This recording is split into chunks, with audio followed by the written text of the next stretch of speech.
the Arab population as a whole, the Palestinian population as a whole, as an inferior race. I mean, it doesn't get stronger than this. And yet you want to be careful about your language.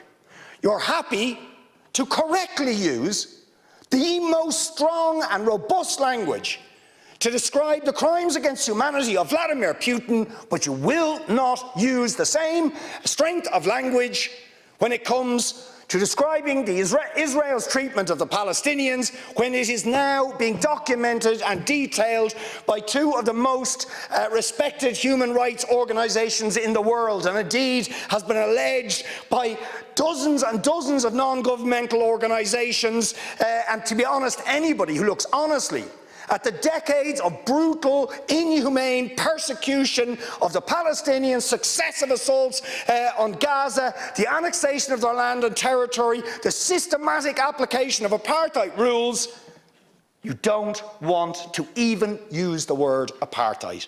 Never mind sanctions. 5 days sanctions against Putin and his thugs, 70 years of oppression by the Palestinians, and it wouldn't be, what was the word you used? It wouldn't be helpful to impose sanctions.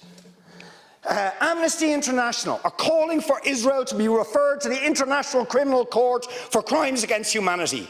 Will you support it? They are calling for targeted sanctions against Israeli officials who are perpetuating the system of apartheid, just exactly the same types of sanctions you've just initiated against Vladimir Putin. Will you support it? And I think the answer is clearly you're not going to. And then we ask the question, why? Why? With such strength of feeling, Fine Gael and Fianna Fáil and Green TD stood up one after the other, saying it was intolerable, the thuggery and the warmongering and the brutality of Putin. You wouldn't stand for it. Urgent action had to be taken. But we've got to be much more careful with the Palestinians.